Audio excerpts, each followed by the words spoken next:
Everybody wants something. Middle finger in the air, no fist pump. And me, Shawnee Wiz, got this bitch jumping. Perkenalkan, nama saya Zulfia Widiastuti dengan NIM A282267881. Di sini saya akan menjelaskan tentang ATME. ATME adalah suatu proses mekanisme obat yang terjadi di dalam tubuh. ATME sendiri merupakan sebuah singkatan dari absorpsi, distribusi, metabolisme, dan ekskresi. Absorpsi adalah proses di mana obat masuk ke dalam sirkulasi sistemik. Distribusi merupakan di mana proses obat berada dalam cairan tubuh dan jaringan tubuh. Metabolisme merupakan reaksi perubahan zat kimia dalam jaringan biologis yang dikatalisis oleh enzim menjadi metabolitnya. Dan yang terakhir adalah ekskresi, di mana obat dikeluarkannya dari dalam tubuh melalui berbagai organ ekskresi dalam bentuk metabolit atau bentuk asalnya. Selanjutnya, saya akan menjelaskan tentang alur mekanisme obat. Dimulai dari tahap absorpsi, di mana obat masih bentuk tablet, pil, ataupun kapsul. Dalam tahap absorpsi, aturan minum harus tepat dan benar. Apabila obat tidak tepat dalam peminumannya, maka akan terjadi kegagalan dalam tahap absorpsi. Terdapat beberapa faktor yang mempengaruhi absorpsi obat, diantaranya adalah kelarutan, pH, tempat pengabsorpsian, serta sirkulasi darah.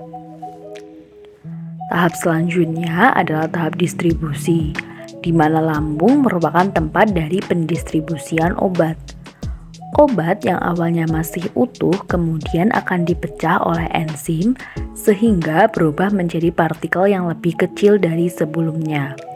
Dalam tahapan ini, aliran darah, afinitas obat pada jaringan dan protein, serta fungsi kardiovaskular merupakan faktor yang mempengaruhi keberhasilan dari pendistribusian obat. Tahap yang ketiga adalah tahap metabolisme. Tahap metabolisme terjadi pada organ jantung. Tingkat keberhasilan metabolisme obat dipengaruhi oleh lifestyle atau biasa disebut dengan gaya hidup. Semakin memiliki gaya hidup yang sehat, maka tingkat keberhasilan metabolisme obat semakin tinggi. Sebaliknya, jika gaya hidup kita buruk, maka tingkat keberhasilan metabolisme suatu obat di dalam tubuh akan rendah.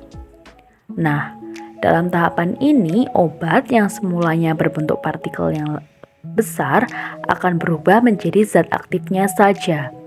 Zat aktif inilah yang kemudian bertemu dengan reseptor protein dan kemudian bertemu dengan neurotransmitter atau biasa disebut dengan sinyal sakit.